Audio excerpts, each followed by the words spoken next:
Acabei de descobrir isso, literalmente há 15 minutos atrás. Marco Rubio, que agora está conosco, naturalmente, em dois cargos, ministro das Relações Exteriores e conselheiro de Segurança Nacional do Trump, ele está reunindo o que chamamos de Gangue dos Oito.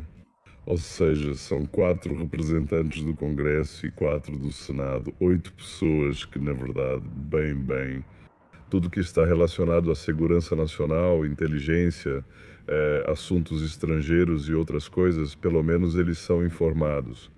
Ou seja, quando o presidente vai fazer algo urgente e não quer, digamos, revelar seus planos em uma sessão ampla do Congresso, nem porque tem medo de alguém, mas simplesmente porque as pessoas começam a conversar, a secretária e coisas do tipo. E quando é urgente, quando é algo muito importante, é reunida essa chamada Gangue dos Oito. Quem são eles? Isso, naturalmente, é o presidente da Câmara, o principal, por assim dizer, o principal democrata na Câmara. Além disso, o presidente do Comitê de Inteligência da Câmara e, então, o principal democrata nesse comitê, respectivamente. Bem, porque agora, graças aos republicanos, se fossem os democratas, seria o contrário. De qualquer forma, participam 2 representantes dos democratas e 2 dos republicanos. No Senado é a mesma coisa. Ou seja, o líder e o democrata sênior na área de inteligência e, digamos, o presidente, como é chamado lá, sim, digamos, o principal, a pessoa mais importante. Não sei como se chama em russo no Senado, ou seja, essas 8 pessoas, literalmente algumas horas antes do início, digamos, do discurso do presidente, que todos nós agora estamos esperando agora estamos esperando ansiosamente. Porque antes era só interessante, mas agora é mais do que interessante. Outra mensagem que foi feita recentemente é que os asiáticos, Mossad informou que os iranianos colocaram ogivas em uma série de mísseis balísticos que estão carregadas.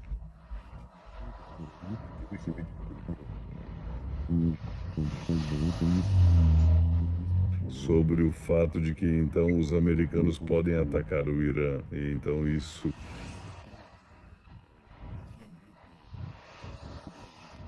segundos de ideias para o quadro, que o nível com o qual as notícias estão sendo registradas é de vestidos Sapchom. Aliás, porque os chamados mísseis navais são tão perigosos? Eles voam a uma velocidade muito alta e muito baixa, né? Ou seja, é difícil rastreá-los e quando você consegue rastreá-los, eles já estão bem próximos. Ou seja, será difícil derrubá-los e fazer algo com eles.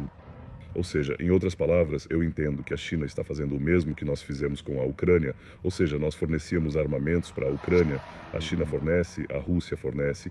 Atualmente, 2 navios militares russos estão no Estreito de Hormuz. E ontem estavam a caminho, então hoje provavelmente já chegaram talvez 2 navios militares chineses. Eles estão lá ou vão estar lá para, se necessário, ajudar o Irã a interromper o tráfego pelo Hormuz. E ali passa de 20 a 25% de todo, digamos assim, transporte de petróleo no mundo, ou seja, isso é um grande golpe no petróleo, nos preços e coisas do tipo. Agora, o que também é interessante é que Trump, nas últimas 12 horas, já postou várias mensagens na Truth Social, que é a rede social dele, própria, que pertence a ele, onde ele mencionou várias vezes que em 2016 e em 2020, especialmente em 2020, durante as eleições, houve interferência de estados estrangeiros. Bem, tudo aponta para o Irã, digamos assim.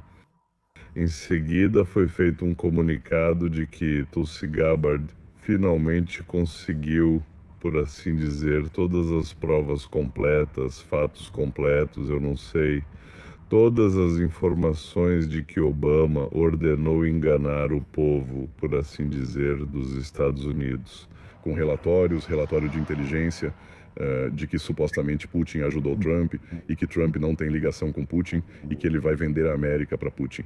E como resultado disso, a inteligência, ou seja, o próprio Brennan, tornou-se o chefe dessa conspiração. Todos os outros ajudaram, ele estava ativamente envolvido nisso, falsificavam documentos, reescreviam documentos, faziam as pessoas ficarem em silêncio, aquelas que, digamos, falavam ou, por assim dizer, escreviam algo diferente. Em geral, um trabalho muito sério estava sendo feito para isso, porque eles não tiveram tempo, não esperavam. Em 2016, não conseguiram, por assim dizer, parar Trump, então fizeram de tudo para que ele fosse forçado a sair, ou seja, ou estragar a presidência dele, ou obrigá-lo, como fizeram com Nixon na época, a renunciar à presidência. Ou seja, houve 2 processos de impeachment por causa disso, isso nos custou bilhões de dólares. A América foi jogada para trás, por assim dizer, o progresso parou. Ou seja, aconteceram coisas realmente terríveis. Simplesmente porque o Partido Democrata decidiu não dar a chance aos republicanos de vencerem, ainda mais aos republicanos que não são deles, porque os deles, os republicanos são praticamente a mesma coisa, uma só quadrilha. Hoje vocês governam, amanhã governamos, vocês nos deixam viver, deixamos vocês viverem, roubamos juntos. Normal, tudo certo, seguimos a mesma política, vocês um pouco assim, nós um pouco assado, mas na verdade é tudo a mesma coisa. Então, o status quo ali foi quebrado com a chegada do Trump. Trump não fez nenhum acordo, nenhum tipo de relação. Ele dizia que ia drenar o pântano e o pântano naturalmente resistiu. Hoje, eu acho que durante o discurso do presidente Trump será dado o início.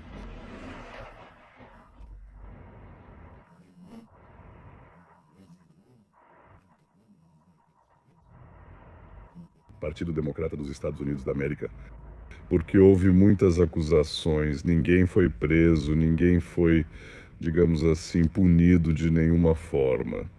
Parecia que havia muitas coisas que simplesmente não nos deixavam saber, não publicavam, alegando segredos. Em geral, não estava claro o que estava acontecendo, mas hoje agora está claro, me parece. Está claro que agora Trump, que acha que se quiser fazer algo bem, tem que fazer ele mesmo, começa ele mesmo com seu discurso, começa justamente essa destruição, essa ofensiva.